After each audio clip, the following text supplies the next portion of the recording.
Unhealthy ആയ റിലേഷൻഷിപ്പിൽ നിന്ന് ഇറങ്ങിപ്പോരാൻ അത്ര വേഗത്തിൽ സാധിക്കില്ല. എങ്കിലും നമ്മൾ ചോദിക്കും, എന്തുകൊണ്ട് ഇവർ ഇങ്ങനെ കടിച്ചു തൂങ്ങുന്നു എന്ന്. അതിനുള്ള ചില റീസൺസ് ആണ് പറയുന്നത്. ഒന്നാമത്തേത് ഇൻകൺസിസ്റ്റന്റ് ആയിട്ടുള്ള ബിഹേവിയർ ആണ്. കൺസിസ്റ്റന്റ് ആയിട്ട് സ്നേഹം വരികയാണെങ്കിൽ അതൊരു റിവാർഡിംഗ് ആയിട്ട് തോന്നില്ല. പക്ഷെ ഇൻകൺസിസ്റ്റന്റ് ആയിട്ടുള്ള സ്നേഹത്തിന്റെ പിന്നിൽ ഒരു കെമിസ്ട്രി ആണ് എന്നോണമായിരിക്കും തെറ്റിദ്ധരിക്കുക.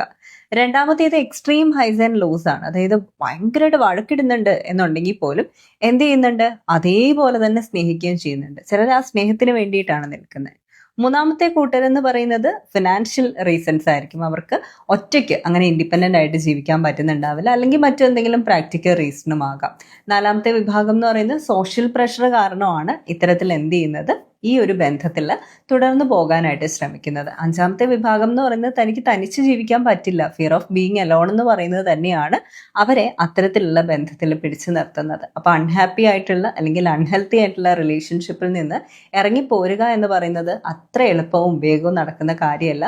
കാരണം ആ അബ്യൂസിനെ തന്നെയും അവർ ഭയക്കുന്നുണ്ട്. കാരണം അവർക്ക് ആ അബ്യൂസീവ് പാറ്റേണിൽ നിന്ന് എന്ത് ത്രെട്ടനിങ്ങും കിട്ടാം, എന്ത് കോൺസിക്വൻസും വരാം എന്നുള്ള ചിന്ത അവരുടെ മനസ്സിലുണ്ട്. സ്മിയർ ക്യാമ്പയിൻ പോലുള്ളവയും അവർ ഭയക്കുന്നുണ്ട്. അതൊക്കെ തന്നെയാണ് കേട്ടോ റീസൺ. ഉപദേശിക്കുന്ന അത്ര എളുപ്പമല്ല അനുഭവിക്കുന്നവർക്ക്. പക്ഷെ ഇതിനൊക്കെയുള്ള സൊല്യൂഷൻസും കണ്ടെത്താവുന്നതേ ഉള്ളൂ. You deserve a positive life. Let's transpire to inspire.